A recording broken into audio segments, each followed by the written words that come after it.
The Jets play a critical game tonight against the Jacksonville Jaguars. It's Thursday night football. Tony Wiggins, the host of the Locked On Jaguars podcast, a Jacksonville Jaguars expert, joins me today. It's Crossover Thursday on the Locked On Jets podcast. You are Locked On Jets, your daily New York Jets podcast. Part of the Locked On Podcast Network. Your team every day.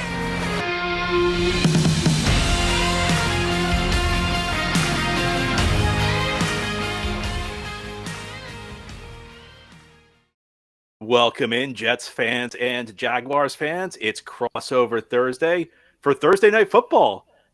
Tonight, the Jets take on the Jacksonville Jaguars at what should be a rainy MetLife Stadium. I'm John Butchko, the host of Locked On Jets. Jets fans know me.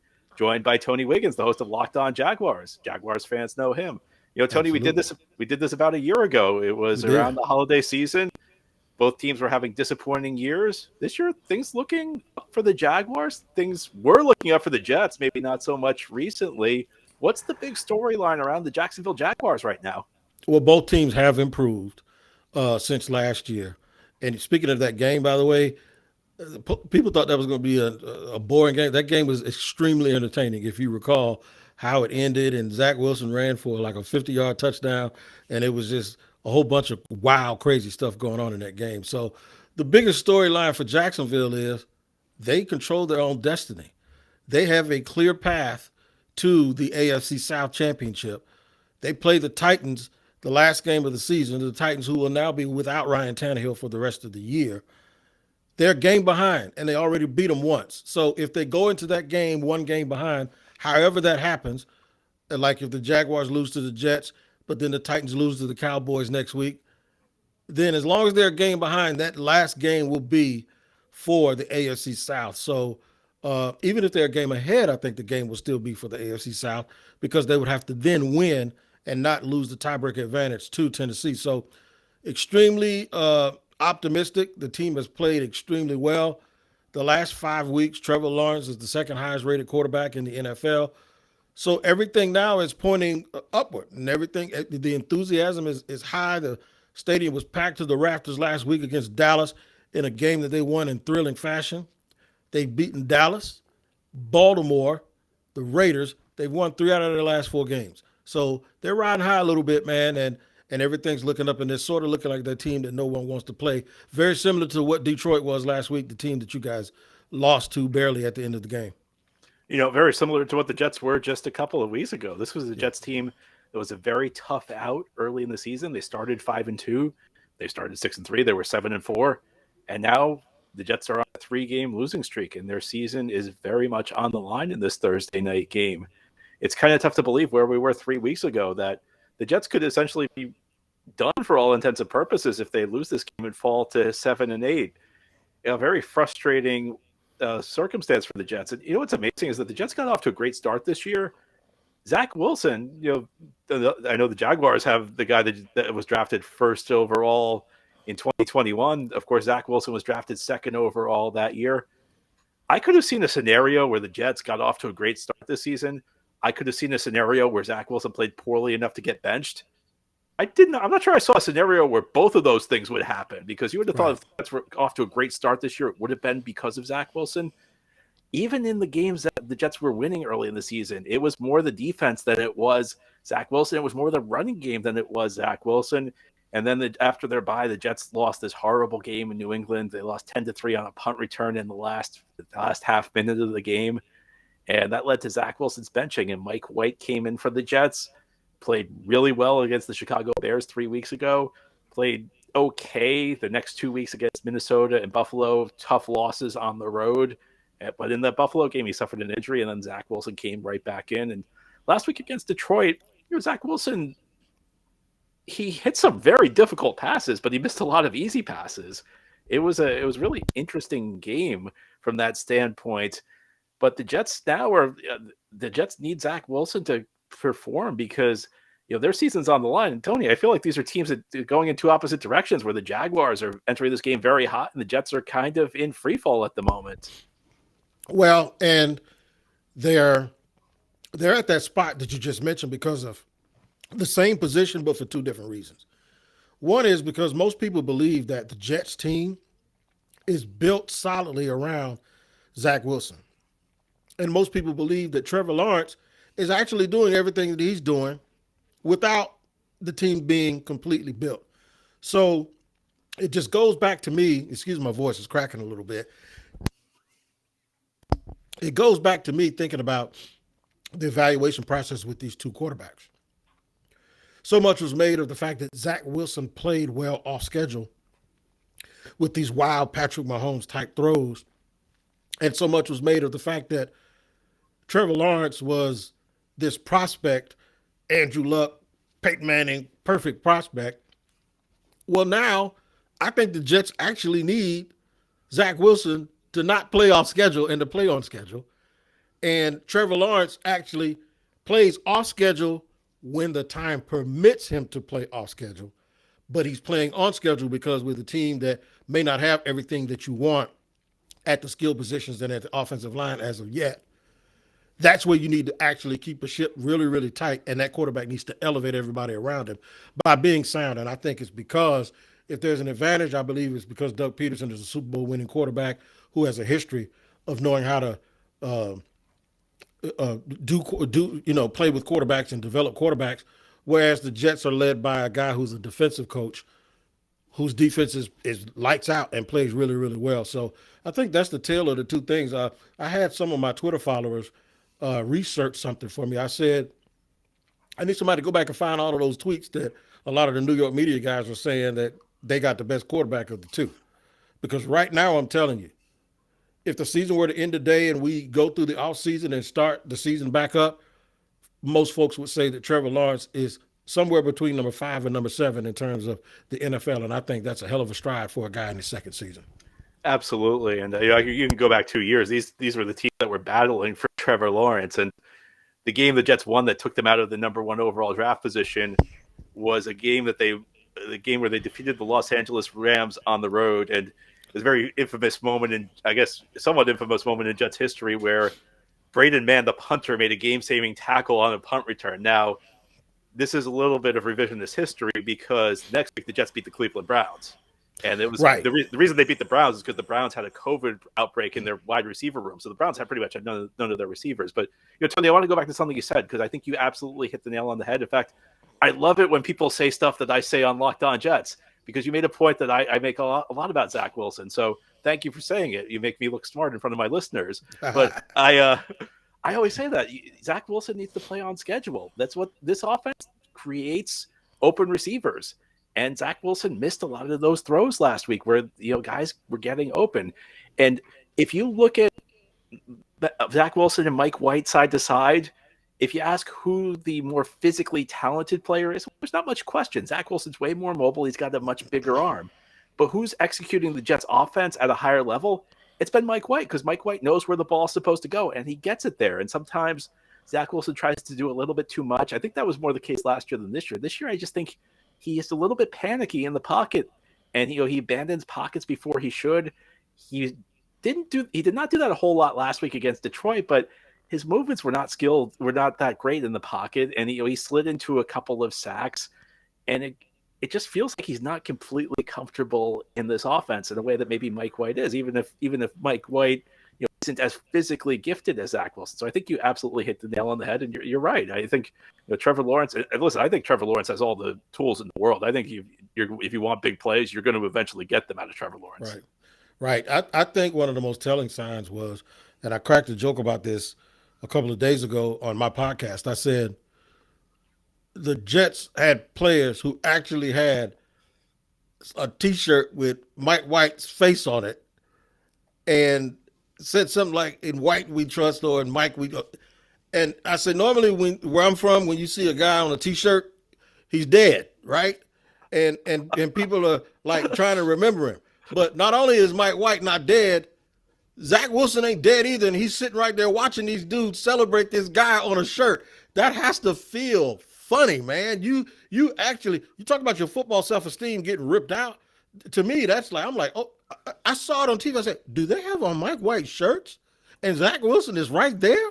And I'm thinking, like, That's not a good look. Am I wrong? Did they or did they not do that? It was before, I believe it was before the Minnesota game. They had Mike White. Tony, I got to tell you, like, I think Mike White won the locker room over. I think that if you ask those, I think Mike White's currently the starting quarterback on the team because Robert Saleh, at his injury update, pretty much said White hasn't been cleared. And that implied that if Mike White was healthy, he would be in the lineup this week. So for the time being, I'm not saying it's going to be this way forever, but for the time being, Mike White is the number one quarterback on the depth chart. Well, somebody told me, I can't remember. I'm going to give Jeff Lageman, former Jet, who is also a former Jaguar, who's on our radio broadcast here. I think I'm going to give him credit for it. When the Jaguars had the Gardner Minshew and somebody else, and they were trying to figure out who they're going to play at quarterback, I think Lageman said something on the radio to the effect of, any good team, the players tell the coach who the quarterback is. And, so you would think as a novice, you go, what do you mean?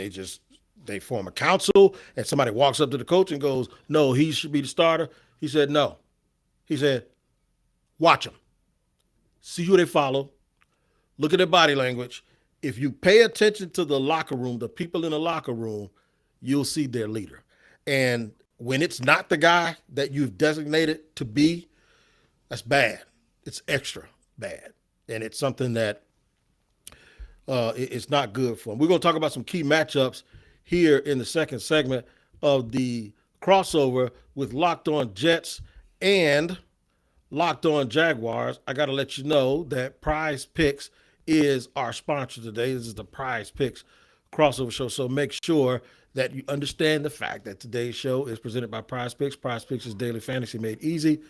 Pick 2 to 5 players, and if they score more or less than their PrizePicks projection, you can win up to 10 times your money on your entry. First-time users can receive a 100% instant deposit match up to $100 with the promo code Locked On. That's PrizePicks.com, promo code Locked On.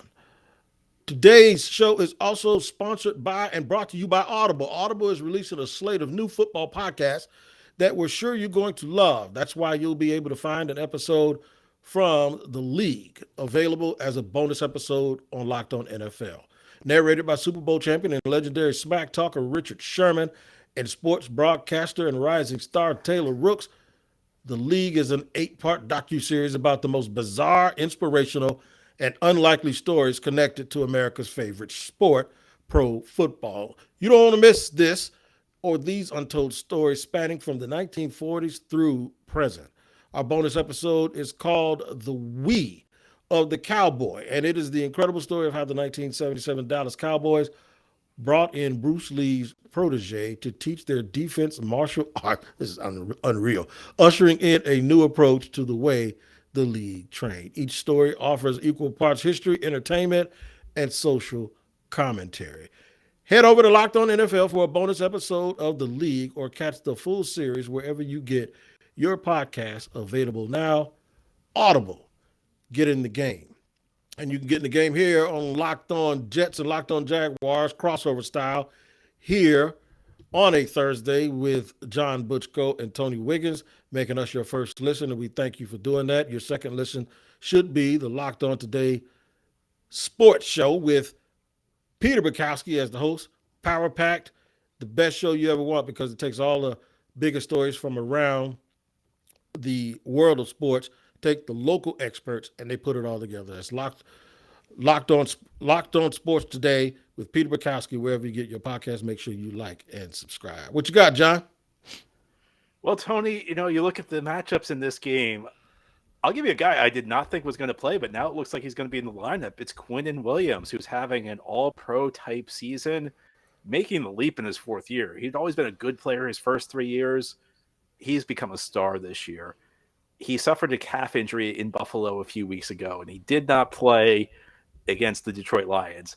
And once that happened, I said, there's no way he's going to be back for Jacksonville because it's a short week. And then as we learned, the weather report was not very favorable. It seems like every day the weather projection for the game becomes worse and worse. So I said, well, they're not going to put him on the bad field. But he was back at practice, full participant on Wednesday. So it seems like Quinnen Williams is going to be back in the lineup. And, you look at this Jacksonville team, they've got Etienne. Of course, they have Trevor Lawrence. Quinnen Williams is going to have to be a disruptive presence for the New York Jets in this game. Now, typically he lines up over the left guard So I believe that's Tyler Shatley.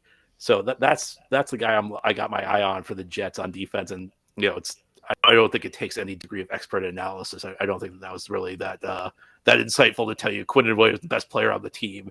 That's a key matchup for the Jets. But Jets have to get pressure to Trevor Lawrence. They have to control the point of attack against the Jacksonville run game. So that's my key matchup on defense. And on offense, I'm going to stick on the trenches, but I'm just going to say the Jets offensive line versus the Jaguars defensive line, but especially in the run game, because when the Jets have had success with Zach Wilson under center, it's been based on the run game. They've done everything in their power to make life easy for Zach Wilson. Last week, the Jets went up against the Detroit Lions defense that had been playing better, but still was just not that good of a run defense. And they got nothing. And it was really because they lost the point at the point of attack up front. The Jets have a very talented rookie in Bam Knight, an undrafted free agent who they signed out of North Carolina State, who was coming off 3 outstanding games. The Jets had really struggled to get the run game going since Breece Hall got hurt in Denver back in October. Hall was on his way to get. And ever since he had gone down, the Jets tried to trade for James Robinson, as I'm sure you and your listeners are aware. It really hasn't panned out. Michael Carter's been consistent, and Bam Knight stepped into the lineup. He played great, but he really did not have a chance against the Detroit Lions last week. And again, I think with Zach Wilson under center, maybe some bad weather impacting things, Jets are going to need to rely on their run game. If they don't run block better, then it's not going to happen for them. Now, let me flip the question to you. Do you see as the key matchups? Well, I'm gonna piggyback a little bit off of you. You got to stop Quinton Williams, and it's for 2 reasons. When the Jaguars are on offense, one, that left guard spot is the weakest link of the offensive line, and it's doubled up now because Cam Robinson, the left tackle, is out for the season with a torn meniscus, and Walker Little, who's in his second year, is at left tackle. So now that entire left side is a little bit of a problem. And I'm a little bit concerned about the twist game. If the Jets do any of that stuff, I don't know if they do any twisting and stunning, but if they do, that's a problem. I'm also mentioning Quincy Williams because he is a lightning bolt who runs all around, and he was picked by the Jaguars and subsequently let go when they decided to change their defense to a 3-4 from a 4-3. And he's played well since he's been up there. And I'm thinking that he might have a little revenge on his mind and have, number one, Travis Etienne set in his sights. Also, when the Jaguars are on offense, whoever Sauce Gardner's playing against, Trevor's going to throw the ball where he wants to throw it. He ain't going to be scared of any corner. Wherever he wants to throw the ball, that's where he's going to throw it. And I'm worried a little bit that in that weather with Sauce's length, if Trevor – if he doesn't realize that he hasn't really played against a guy built like that all year, and all it takes is 1 or 2 mistakes. When the Jaguars are on defense, the name for me is Garrett Wilson. I think he's the game breaker. He's the guy who could turn a hitch into a touchdown. I think he tracks the ball really, really well downfield, and the Jaguars have actually had trouble at one of their cornerback spots. This game might come down to a penalty, a sack, a long down and distance, which we can talk about can be affected by the left side of the line not being a strength when the strength of the defensive line for the Jets is their right side, which coincides with the left. Talk about Sauce Gardner getting a pick in inclement weather. We could also mention the fact that Garrett Wilson can make big plays. And while I think the Jaguars top to bottom, especially because their coach and their quarterback are probably a lot better than the coach and the quarterback there, that can be negated if you make mistakes. And mistakes can be in the form of penalties that create long down and distance in bad weather, turnovers, especially the ones late in the game because you have less time to overcome them, and then giving up big plays on busted coverages or somebody tracking the ball downfield. And I think those 3 things make Jacksonville, who's probably better at this juncture, I think it makes them vulnerable to make sure that they don't go up there on a Thursday night on a short week and make too many mistakes. All right, well, you have heard about the key storylines for these teams. You've heard about the key matchups. Ahead here on this crossover episode of Locked On Jets and Locked On Jaguars, Tony and I are going to make our picks. We'll tell you who we think is going to win this huge Thursday night game between the New York Jets and the Jacksonville Jaguars. Well, the betting line has been up in the air all week. It's kind of move between the Jets and the Jaguars. At the time where we're recording, the Jets are 1.5-point favorites. So it tells you that, this game's virtually a toss-up. Well, if you want to lay some money down, you should know that BetOnline.net is your number one source for sports betting info, stats, news, and analysis. You can get all the latest odds and trends for every professional and amateur league out there. That's from pro football to college bowl season to basketball and the World Cup. They've got it all at betonline.net. And if you love sports podcasts, well, of course you love sports podcasts. You're listening to Locked On Jets and Locked On Jaguars. You can find those at BetOnline as well. They are the fastest and easiest way to get all your betting info. So head to the website today or use your mobile device to learn more. BetOnline, where the game starts.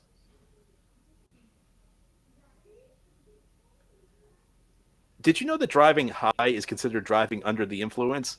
That's right. Driving under the influence of marijuana is against the law in every state, even in states where marijuana is legal. That means driving high could get you a DUI. If you think law enforcement officers cannot tell whether you're driving high, you're wrong. Your friends can tell, your coworkers can tell, even your parents can tell. Everyone can tell. So what makes you think that law enforcement officers don't know when you're driving high? Driving under the influence of marijuana can slow your response time and change how you perceive time and speed. So even if you think you're fine to drive when you're high, you are not, because the bottom line is that if you feel different, you drive different. And driving high is driving under the influence. So remember, drive high, get a DUI. Paid for by NHTSA. It's crossover Thursday here on the Locked On Podcast Network. But unlike most weeks, we don't have to wait a couple days after crossover Thursday for a game because we get the game tonight. It's the Jets and the Jaguars on Amazon Thursday Night Football. First game the Jaguars have played on Amazon. Certainly the first game the Jets have played on Amazon under the new Thursday Night Football TV deal. Tony, who's going to win? I think the Jaguars are going to pull it off. I think they're going to continue their hot streak. I think Doug Peterson, as a play caller, as somebody who can actually have that little bit of leverage where it's almost like, you remember a little boxing game when you were little and you had the little stick men and you had control over him. I think because Doug is an offensive play caller, he'll have more control over the game than the Jets will. And he'll also be controlling someone that's a little bit more steady, a little bit more confident right now, and he's leading the team. As opposed to the Jets having a dude out there that he has to see his teammates wear T-shirts with another dude's picture on it. So I'm going to go with the Jaguars winning a closely contested game, 20-16, and getting closer and closer to securing the AFC South. Tony, I've gone back and forth. I don't have a lot of faith in this Jets team right now. I can't believe we're going to do this, but I am going to pick the Jets. And when we started this show, when we began recording, I was fully intending to pick the Jaguars. But when we went through those matchups, it kind of sold me on the idea maybe the Jets have some advantages here. Another thing that I think may benefit the Jets is when you're talking about a game on a short week, you don't have a lot of time to game plan. You pretty much just have to roll your team out as is. The Jets, as much as any defense in the league, I think they pretty much do what they do. They don't really adjust that much for an opponent. So I think from that standpoint, maybe it's a little bit easier for the Jets to play on Thursday night than it is for a lot of other teams because you don't see a lot of variation from week to week. I think being at home always helps a little bit because as little time as you get to prepare, you get even less time when you're going on the road for one of these games. The weather is a great unknown. It's difficult to say what's going to happen with the weather. And that could be a great equalizer. Jets have played a lot of bad weather games recently. They played that game in New England I was telling you about. The wind impacted Zach Wilson's ability to throw in that game. It impacted the kicking game. And I think in some ways it probably led to the punt return New England had for a touchdown. A few weeks later, the Jets had a game at home against the Chicago Bears. There was a huge rainstorm right after Thanksgiving. And then just 2 weeks ago, they were in Buffalo, another very windy day. The wind really affected Josh Allen, who's got a rocket arm, and Mike White. So the Jets are no stranger to playing in bad weather. Whether it helps them or not. They've won one, lost two, but it could be an equalizer. It could lead to something weird. It could lead to a fumble here or there. So there are a lot of unknowns going into this game. I'm going to go Jets 20, Jaguars 17. It is not a pick with a ton of conviction, though, Tony. I think the real drama is going to be for me because I am traveling for the holidays tomorrow. So I think maybe we have to do a prediction on whether my flight's going to get out on time. The good thing is I'm flying out in the morning, so I feel like I got a shot. But that's going to be just as much drama as Jets Jaguars. No doubt. Well, happy travels to you. Great prediction, by the way, because there's only 1 point difference in that prediction. The one thing about the weather, though, is both teams are playing in it. It's not like if one team gets the ball, it's going to be raining, and then all of a sudden when they punt and kick off, all of a sudden the sun comes out. So neither team can use it as an excuse because it's all relative. You just got to play football, man, and what better way to play football in December than to have a little bit of foolishness going on with the weather. We thank you for joining us on another crossover edition here with the Locked On NFL Network, but Locked On Jaguars, Locked On Jets. Make sure you check John out at Locked On Jets. John Boucher, he does a very, very good job. And, of course, I ain't too bad myself on Locked On Jaguars. Check me out, too. Like and subscribe both YouTube pages. You guys travel safe and make sure you stay safe for the holidays, and we'll see you next time.